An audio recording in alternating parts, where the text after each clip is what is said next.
কি যে ভালো লাগে না আমার এই শুক্তো খেতে। দিয়েছিলাম তো অনেক সবজি, নাম এক এক করে কি করে বলতে গেলে টাইম কাভার হয়ে যাবে। আমি করছি আর তোমরা দেখে নাও রেসিপিটা। প্রথমে বড়িগুলোকে ভালো করে ভেজে নিয়েছিলাম, তারপরে ওই তেলের মধ্যে দিয়েছিলাম বেগুনগুলোকেও ভালো করে ভেজে নেওয়ার পরে দিয়ে দিয়েছিলাম গাজরগুলো। দেখো গাজরগুলো থেকে একটু কাঁচা গন্ধ বেরোয়, তো ওই জন্য গাজরগুলো ভেজে নেওয়ার কি আর দিয়েছিলাম রাঙালুগুলোকে হালকা করে ভেজে নিয়েছিলাম, কারণ আমি আগের থেকে রাঙালুগুলোকে প্রেশারে সিটি মেরে দিয়েছিলাম।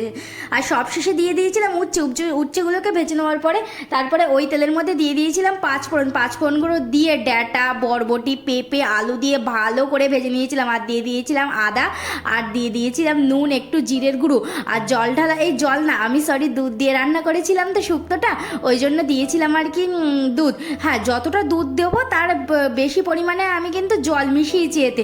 তোমরা যদি এক বাটি দুধ দাও এক বাটিই জল দেবে। তারপরে ফুটে উঠলে দিয়ে দাও উচ্ছেগুলো আর ওই যে বেগুন আর ওই যে রাঙালুগুলো। আর সব শেষে নামানোর 5 মিনিট আগে ওতে দিয়ে দিয়েছিলাম বড়ি আর ঘি দিয়ে খানিকক্ষণ ঢাকা চালিয়ে রেখে দিয়েছিলাম। কি যে গন্ধ বেরিয়েছিল, ওই ঘিটা আর দুধটা মিলেমিশে একাকার হয়েছিল। কি যে সুন্দর টেস্টি খেতে হয়েছিল, গরম ভাতের সাথে একদম পুরো জমে গিয়েছে।